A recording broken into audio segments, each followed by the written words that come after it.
శాసన మండలిలో మంత్రి లోకేష్ మాట్లాడుతున్నారు. ఇప్పుడు లైవ్ చూద్దాం. సిలిండర్స్ ఉచితంగా తీసుకున్నారు కోటి కుటుంబాలు. ఏమైనా టెక్నికల్ లోటుపాట్లు ఉంటే చెప్పండి, ఎందుకంటే నాకు కూడా వచ్చింది. మాకు ఆధార్ అనుసంధానం అవ్వలేదు, దానివల్ల మాకు డబ్బులు పడలేదంటే ఇమీడియట్ కరెక్ట్ చేశాం అధ్యక్ష. ప్రతి వ్యక్తికి అంటే ఎవరు అర్హులు ఉన్నారో వాళ్ళందరికీ ఉచితంగా గ్యాస్ సిలిండర్లు 3 ఇవ్వాలనేది మా ప్రభుత్వం నిర్ణయం తీసుకున్న అధ్యక్ష. దానికి కట్టుబడిన తప్పనిసరిగా చేస్తాం అధ్యక్ష. ఇంకో పక్కన అన్నా క్యాంటీన్ అధ్యక్ష, బొత్స గారు వెళ్ళిపోయారు అధ్యక్ష. ఆయన మున్సిపల్ అడ్మినిస్ట్రేషన్ శాఖ మంత్రిగా చేశారు.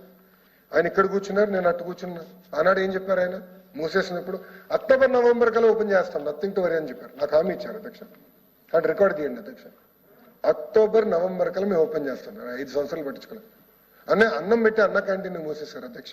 కానీ మన ప్రభుత్వం అధికారంలోకి వచ్చిన వెంటనే 204 అన్న క్యాంటీన్ తిరిగి మళ్ళీ ప్రారంభించారు అధ్యక్ష.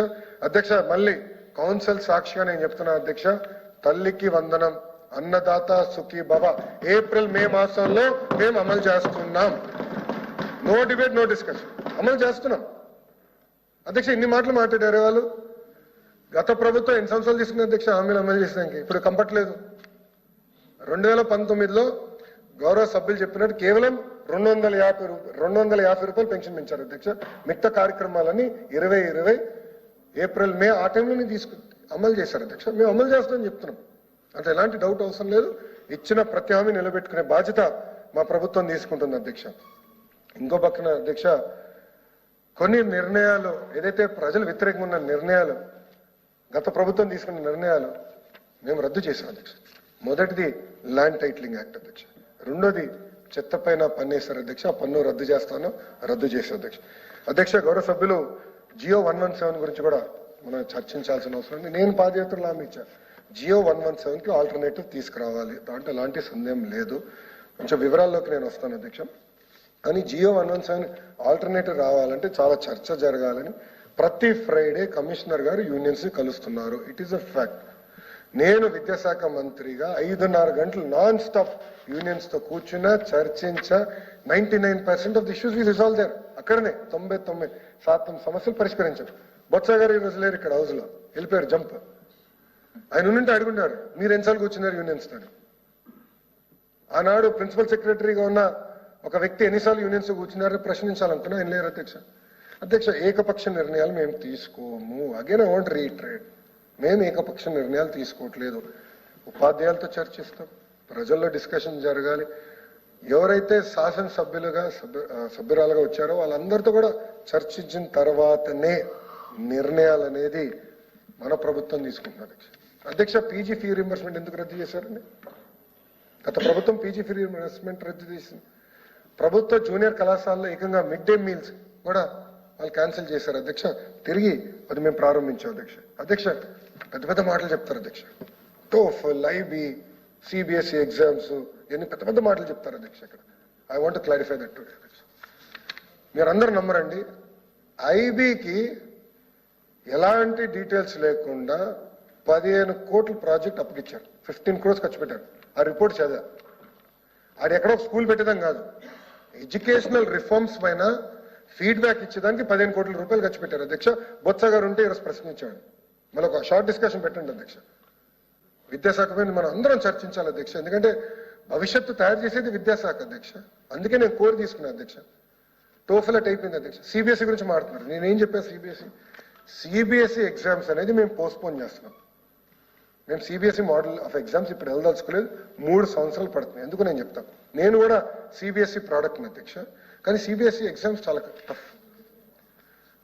నేను భారతీయ విద్యా భవన్లో చదువుకున్నాను. మాకు అక్కడ యూనిట్ టెస్ట్లు ఉండేది, సెమీఫైనల్స్, ప్రీ ఫైనల్స్, మాక్ ఫైనల్స్ అన్ని పెట్టుకుని మేము వెళ్ళేవాళ్ళం అధ్యక్ష. గత ప్రభుత్వం ఏమీ చేయలేదు, ఉపాధ్యాయులకి బేసిక్ ట్రైనింగ్ ఇవ్వలేదు, ఎగ్జామినేషన్ మోడల్ మార్చలేదు అధ్యక్ష. దానివల్ల మేము ఎగ్జామ్స్ నిర్వహిస్తాం, మార్క్ టెస్ట్ నిర్వహిస్తే 90% మంది పిల్లలు ఫెయిల్ అయ్యారు అధ్యక్ష. నాకు ఎక్కడ భయం కలిగిందంటే అధ్యక్ష, ప్రత్యేకంగా ఆడపిల్లలు ఫెయిల్ అవుతే సోషల్ ఇష్యూస్ వస్తాయి, చిన్న వయసులో పెళ్లి చేస్తారని భయపడ్డాను అధ్యక్ష. ఇప్పుడు విద్యాశాఖలో కొన్ని నిర్ణయాలు, సంస్కరణలు తీసుకొచ్చినప్పుడు బాగా ఆచితూచి ఆలోచించి చర్చించి తీసుకోవాలి. నేను గతంలో పంచాయతీరాజ్ గ్రామీణాభివృద్ధి శాఖ మంత్రిగా పనిచేశాను అధ్యక్ష. ఇక్కడ చాలా మంది సభ్యులు ఆనాడు ఎమ్మెల్యేగా ఉన్నారు, వాళ్ళు తెలుసు అధ్యక్ష. రోడ్ వేస్తాం వెరీ ఈజీ. నిర్ణయం తీసుకుంటే రోడ్ వేయాలి, డన్. ఉపాధి హామీ కింద నిధులు ఇవ్వాలి, డన్. చాలా ఈజీగా నిర్ణయాలు తీసుకునేవాడిని. ఎందుకంటే అక్కడ it's a public good, capital investment, కానీ ఇది సోషల్ ఇన్వెస్ట్మెంట్. ఇప్పుడు ఇంగ్లీష్ మీడియం గురించి వాళ్ళు పెద్ద మాటలు మాట్లాడారు. ఇంగ్లీష్ మీడియం గురించి ఎందుకు ప్రస్తావించలేదు మీ పుస్తకంలో? అరే ప్రభుత్వం కట్టుబడి ఉంది. అసలు ఇంగ్లీష్ మీడియం ప్రభుత్వ పాఠశాలలు తీసుకొచ్చింది ఎవరు? తెలుగుదేశం పార్టీ అధ్యక్ష. ఆనాడు మున్సిపల్ స్కూల్స్ కి నారాయణ గారి నాయకత్వంలో ఇంగ్లీష్ మీడియం మేము తీసుకొచ్చాం, సక్సెస్ఫుల్ గా అమలు చేశాం అధ్యక్ష. దానికి కట్టుబడి ఉన్నాం అధ్యక్ష. కానీ ఈ రోజు అధ్యక్ష నేను స్కూల్కి వెళ్తే పిల్లలతో నేను చర్చిస్తాను, నేను మాట్లాడుతున్నాను. పాప ఉపాధ్యాయులు చాలా ఇబ్బంది పడుతున్నారు ఇంగ్లీష్లో నేర్పించడానికి, చాలా ఇబ్బంది పడుతున్నారు. ఇట్స్ అ ఫ్యాక్ట్ అధ్యక్ష. మళ్ళీ బొత్స గారు లేరు అధ్యక్ష, ఎందుకంటే ఇది చాలా ఇంపార్టెంట్ పాయింట్ అధ్యక్ష. గత 5 సంవత్సరాల్లో 12 లక్షల మంది పిల్లలు తగ్గిపోయారు ప్రభుత్వ పాఠశాలలో. 45 లక్షలకు వెళ్ళిన సంఖ్య ఈరోజు 33.4 లక్షలు పడిపోయింది అధ్యక్ష. దాదాపు 12 లక్షల మంది పిల్లలు ఈరోజు ప్రభుత్వ విద్యకి దూరం అయ్యారు అధ్యక్ష. అధ్యక్ష ఈరోజు నేను గర్వంగా చెప్తున్నాను, టీచర్ ట్రాన్స్ఫర్ యాక్ట్ తీసుకొస్తున్నాం. We're going to put it in assembly. We're very serious about it. అంటే రాజకీయ నాయకులు ప్రమేయం లేకుండా నీట్ గా పారదర్శకంగా చేయాలని నిర్ణయం తీసుకున్నాం అధ్యక్ష. అదేవిధంగా జియో 117కు ఆల్టర్నేటివ్ పైన పెద్ద ఎత్తున చర్చ జరగాలి తీసుకున్నాం అధ్యక్ష. దాదాపు 15 సంవత్సరాల తర్వాత ఫస్ట్ టైం అధ్యక్ష ఇంటర్లో రిఫార్మ్స్ తీసుకొచ్చాం అధ్యక్ష. చర్చించాను, నేను బయట పెట్టా. కమిషనర్ గారు ప్రెస్ మీట్ పెట్టి చెప్పారు ప్రజలకి. కొన్ని నిర్ణయాలు మేము ఏదైతే తీసుకోవాలనుకున్నాం, కానీ ప్రజలు ఇది వద్దన్నారు, మేము తీసుకోలేదు అధ్యక్ష. మేము ఆ నిర్ణయాలు అమలు చేయాలి, ఎందుకంటే ప్రజలు వద్దంటున్నారు అని మేము చూసుకుంటే మేము తీసుకోలేదు అధ్యక్ష. అధ్యక్ష ఇంకోటి, పెద్ద పెద్ద మహనీయుల పేరు పైన ఈరోజు సంక్షేమ కార్యక్రమాలు అమలు చేస్తున్నాం. దొక్క సీతమ్మ గారి పేరుతో ఈరోజు మధ్యాహ్న భోజనం అమలు చేస్తున్నాం అధ్యక్ష. ఇంకా జూనియర్ కళాశాలకు తీసుకొచ్చాము అది కార్యక్రమం. ఈరోజు సన్న బియ్యం ఇవ్వబోతున్నాం అధ్యక్ష, సన్న బియ్యం ఇవ్వబోతున్నాం అధ్యక్ష. కేబినెట్ సభ్యులు అందరూ తెలుసు, కేబినెట్ ఉన్న సభ్యులందరూ తెలుసు అధ్యక్ష. నేను ఒక including hostels, yes, social welfare, BC welfare hostels తో కలిపి అధ్యక్ష గర్వంగా చెప్తున్నా. ఒక్క జస్ట్ ఒక డిస్కషన్ వచ్చింది, మనోహర్ గారు పాయింట్ డిస్కషన్కి వస్తే నేను రిక్వెస్ట్ చేసి ఇమ్మీడియట్ గా డన్. అంటే ఎలాంటి నిర్ణయాలు మన ప్రభుత్వం తీసుకుంటుందో దయచేసి వాళ్ళు కూడా గమనించాలి అధ్యక్ష. అధ్యక్ష ఇంకోటి మేము నిర్ణయం తీసుకున్నాం, రాజకీయ నాయకుల పేర్లు ఉండకూడదు విద్యాశాఖలో. అధ్యక్ష మీరు చూడండి అధ్యక్ష, ప్రభుత్వ పాఠశాలలకి వెళ్తే క్యాలెండర్ పైన మా ఫోటోలు లేవు అధ్యక్ష. ముఖ్యమంత్రి గారి ఫోటో లేదు, విద్యాశాఖ మంత్రిగా నా ఫోటో లేదు అధ్యక్ష. గత ప్రభుత్వం పెట్టారు పెద్ద పెద్ద ఫోటోలు, ఫార్వర్డ్లు అధ్యక్ష. మీరు నమ్మరు, పిల్లలకి ఇచ్చే టెక్స్ట్ బుక్ కి ఫార్వర్డ్ ఉండేది, ఆప్షే చైర్మన్ గారిది ఉండేది. దాని తర్వాత ఒక్క నిమిషం వస్తున్నాయి చాలా ఉన్నాయి అధ్యక్ష. విచిత్రం ఏంటంటే ఎస్ఆర్ట్ వాళ్ళు ఇచ్చేది కూడా వాళ్ళొక ఫార్వర్డ్, విద్యాశాఖ మంత్రి మీద పెద్ద తోపులాగా మేము అక్కడ ఫార్వర్డ్. ఏంటండి అన్ని? ఎందుకు? పిల్లలు చదువుకునేదానికి వచ్చారు, మంచి పారదర్శకంగా అన్ని తీసేసాం, అన్ని తీసాం. కోడిగుడ్ల పైన మా పేర్లు లేవు, బెల్ట్ల పైన మా పేర్లు లేవు. ఈరోజు అధ్యక్ష ఇప్పుడు కిట్స్ ఇస్తున్నాం, ఎక్కడ మా పేరు లేదు అధ్యక్ష. We have taken a stand. ప్రభుత్వం ఒక స్టాండ్ నిర్ణయం తీసుకుంది అధ్యక్ష. అధ్యక్ష ఇంకో పక్కన బ్లూ మీడియా ఉంది అధ్యక్ష. ఎటుగా హౌస్ లో ప్రివిలేజ్ మోషన్ పెట్టాం, నా పైన సీరియస్ యాక్షన్ తీసుకోవాల్సిన అవసరం. ఎందుకంటే అధ్యక్ష తప్పుడు ప్రచారం జరుగుతుంది అధ్యక్ష. నేను చాలా స్పష్టంగా ఒక్క స్కూల్ కూడా మూయకూడదు అని ఆదేశాలు జారీ చేశాను. We have taken a stand. ఒక్క స్కూల్ మూయకూడదు. దాంతో పాటు ప్రతి పంచాయతీలో ఒక మోడల్ ప్రైమరీ స్కూల్ ఉండాలి. దానికి ఎందుకు చెప్తున్నానంటే, ఒక క్లాస్ ఒక టీచర్ అనేది ఇవ్వకపోతే నాణ్యత ఎలా ఉంటుంది, నాణ్యత పెంచాలి అని మేము చేసాం అధ్యక్ష. అధ్యక్ష నేను ఈరోజు గర్వంగా చెప్తున్నా, త్వరలో లీప్ స్కూల్స్ కూడా మొదలవుతాయి అధ్యక్ష. మొదటి స్కూల్ మా మంగళగిరిలో స్టార్ట్ అవుతుంది, రాష్ట్రం మొత్తం అమలు చేస్తున్నాం. With world class hard and social infrastructure, best teachers తో they are also going to start అధ్యక్ష. ఎందుకు మనం ప్రైవేట్ తో పోటీ పడలేదు అధ్యక్ష? చేయగలుగుతాం. అద్భుతమైన ఉపాధ్యాయులు ఉన్నారు అధ్యక్ష. నేను వెళ్ళినప్పుడు నేను ఫీల్డ్కి వెళ్ళాను సార్, నేను విశ్వవిద్యాలయాలకు వెళ్ళాను, స్కూల్స్కి వెళ్ళాను. ఉపాధ్యాయులకు ఉన్న కమిట్మెంట్ నేను చూశాను సార్, నేను చూశాను. ఒక పిల్లడు నేను అడిగే ప్రశ్న సమాధానం చెప్పలేకపోతుంటే పాపం టీచర్ గారు వచ్చి, సార్ కొంచెం అంటే వాయిస్ ఇబ్బందిగా ఉంది, ఇప్పుడే చేరాడు పాపం పిల్లడు అని చెప్పారు. అంటే అమ్మ ప్యాషన్, కమిట్మెంట్ కంపడింది అధ్యక్ష. కానీ గత ప్రభుత్వం వేధించి వేధించి వేధించి వాళ్ళని ఇబ్బంది పెట్టి ఏకంగా తల్లిదండ్రుల దగ్గరికి వెళ్ళేవారు. పిల్లలు ఒకరోజు సరిగా గ్రూమింగ్ జరగకపోతే ఇంటికి వెళ్ళిపోయారు. ఉపాధ్యాయుల పైన అడ్డగోలుగా ఏకపక్షంగా యాక్షన్ తీసుకున్నారంటే 12 లక్షల మంది విద్యార్థులు తగ్గిపోయారు అధ్యక్ష. కానీ నిజంగానే అధ్యక్ష యూనియన్లు అందరూ కూడా సహకరిస్తున్నారు, కలిసికట్టుగా పనిచేస్తున్నాం. విద్యా వ్యవస్థకి, ప్రభుత్వ విద్యా వ్యవస్థకి పూర్వ వైభవం తీసుకురావాలని లక్ష్యంతో పనిచేస్తుంది అధ్యక్ష. ఇంకా విశ్వవిద్యాలయాలకు వచ్చేగల కూడా మాట్లాడాలి అధ్యక్ష దీని గురించి.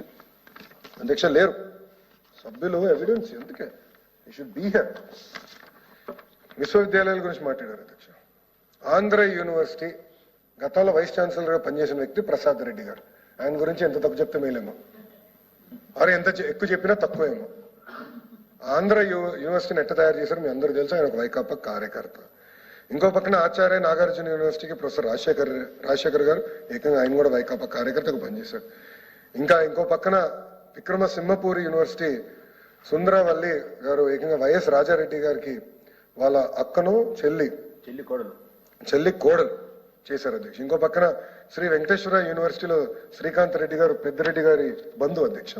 ఈరోజు నేను గర్వంగా చెప్తున్నా, first time in history of Andhra Pradesh 5,000 మంది 500 మంది అప్లై చేశారు అధ్యక్ష వైస్ ఛాన్సలర్ కోసం. పేర్లు చదువుతారు. ఈరోజు ఆంధ్ర యూనివర్సిటీకి రాజశేఖర్ గారు వచ్చారు అధ్యక్ష వీసీగా. ఆయన ఎక్కడి నుంచి వచ్చాడు? IIT Kharagpur, from IIT Kharagpur అండి. ఇంకో పక్కన జేఎన్టీయూ కాకినాడ ప్రసాద్ గారు వచ్చారు. ఆయన ఎక్కడి నుంచి వచ్చారండి? ఎన్ఐటి వరంగల్ అండి. ఇంకో పక్కన యోగి వేమన్న యూనివర్సిటీకి ప్రకాష్ బాబు గారు వచ్చారు. ఆయన ఎక్కడి నుంచి వచ్చారు? యూనివర్సిటీ ఆఫ్ హైదరాబాద్ నుంచి వచ్చారు. ఇంకో పక్కన విక్రమసింహపూరి యూనివర్సిటీ నుంచి కోసం శ్రీనివాసరావు గారు అధ్యక్ష ఢిల్లీ టెక్నాలజికల్ యూనివర్సిటీ నుంచి వచ్చారు అధ్యక్ష. ఇంకా రాయలసీమ యూనివర్సిటీకి ఏకంగా బసవరావు గారిని నియమించాం. ఆయన is a senior chemical engineering professor అధ్యక్ష ఫ్రమ్ ఉస్మానియా యూనివర్సిటీ అధ్యక్ష. ఇంకో పక్కన అధ్యక్ష జేఎన్టీయూ అనంతపూర్ కి మన సుదర్శన్ రావు గారు వచ్చారు. అదేవిధంగా ఉమా గారు కూడా, ఎందుకంటే ఉమా గారు నేటివ్ లోకల్ మన పద్మావతి యూనివర్సిటీ కూడా మేడం గారిని నియమిస్తాం జరిగింది అధ్యక్ష. ఈరోజు గర్వంగా చెప్తున్నాను, మొదటిసారి అనుకుంటా, అంటే గత 6-7 సంవత్సరాలు మొదటిసారి అధికవి నన్ననే యూనివర్సిటీకి ఏకంగా